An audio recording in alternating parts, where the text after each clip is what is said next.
The You look fluorescent stunning lights of the tonight. Meridian Hotel Thank you. You ballroom clean hummed up pretty well overhead, yourself. casting It's a the warm company I'm golden glow keeping. across Flatter. tables draped in white linen and centerpieces that probably cost more than Marcus Chen's entire monthly grocery bill.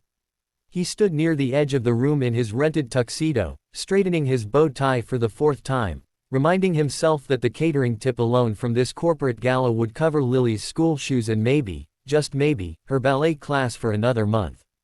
He wasn't supposed to be here as a guest.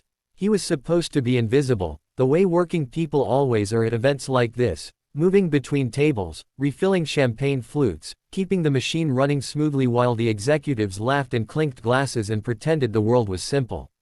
Marcus had been doing this for 3 years. Ever since Sarah left. Ever since he became the sole person responsible for a 7-year-old girl who still slept with a stuffed elephant named Gerald and asked every single night if Daddy was happy. He always said yes. He was getting better at making it feel true.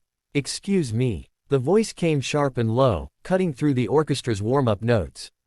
He turned to find his boss, Diana Calloway, standing 2 feet away, and she looked nothing like the composed regional director who ran Monday morning meetings with military precision. Her jaw was tight. Her eyes were fixed across the room with the kind of focused intensity that people usually reserve for car accidents or ex-husbands.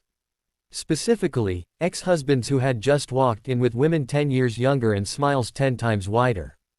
Marcus. Diana said his name the way people say words when they're trying very hard not to say other words.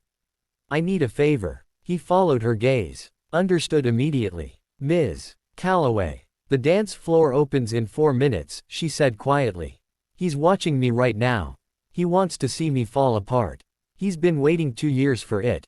She finally looked at Marcus, and something in her expression cracked open just slightly, not weakness, but honesty, the kind that costs something. "Dance with me. Just one song. That's all I'm asking." Marcus looked at his tray. Looked at the room full of people who would notice. Thought about the professional distance he'd always maintained, the careful line between employee and employer, the boundaries that kept things clean and uncomplicated. Then he thought about what it felt like to be watched by someone waiting for you to break.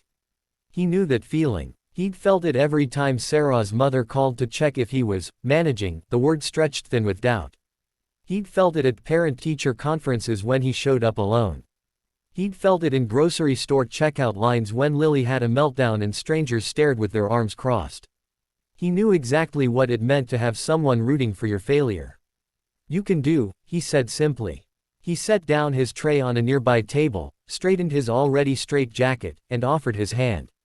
"One song." Diana blinked. She hadn't expected it to be that easy. Most people, in his position, would have hesitated longer, would have made her feel the weight of the ask.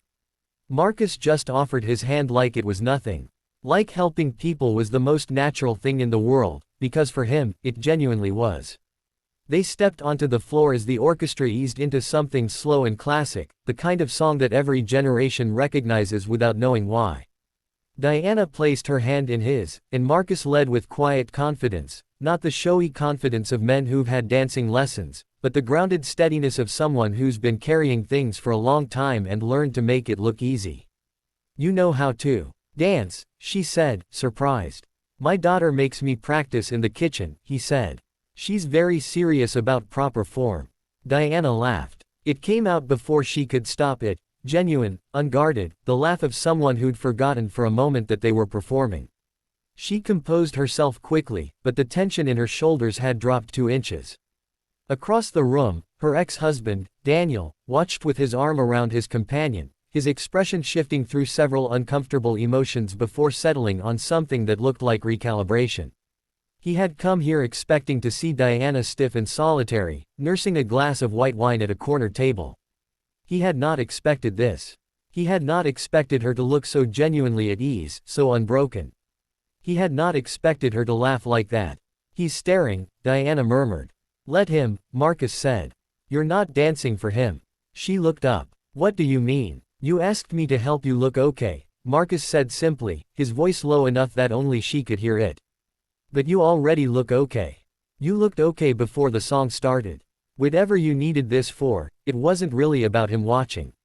The words landed somewhere deep, and Diana felt her throat tighten in a way she hadn't anticipated. She was a regional director. She ran a department of 47 people. She had sat across from board members and delivered bad news without blinking. She was not supposed to get emotional in a hotel ballroom being led around a dance floor by a man who worked the catering events. But Marcus wasn't wrong. She had spent 2 years building walls strong enough to keep Daniel's ghost out, and somewhere in the construction, she'd accidentally locked herself inside too. She hadn't laughed like that, unplanned, uncontrolled, in longer than she could remember. The song ended. They separated with the respectful distance of people who have shared something unexpectedly real. Diana smoothed her dress, cleared her throat. I said there'd be a reward, she said, and there was something softer in her voice now, something that hadn't been there before. A kiss was what I offered. Marcus smiled, the quiet kind, the kind that lives at the corners of a person's mouth when they're genuinely amused by life. Ms. Calloway, you don't owe me anything. Diana, she corrected. And I think I do. She paused, looking at him with the careful attention of someone re-examining something they thought they already understood. You didn't hesitate. Not even a little. Why? He thought about Lily, asleep right now at his sister's apartment with Gerald tucked under her arm. He thought about how she asked every night if Daddy was happy, and how he was slowly, steadily learning to mean it when he said yes. I know what it's like to need someone to just show up, he said. Not make a big deal of it. Just show up. Diana nodded slowly. Around them, the ballroom carried on, oblivious, glasses clinking, deals being made, laughter rising and falling in waves. Daniel had turned away. Maybe he'd gotten what he came for, or maybe he'd realized there was nothing here for him to take satisfaction from. It didn't really matter anymore. Over the following weeks, things shifted in ways that nobody formally announced.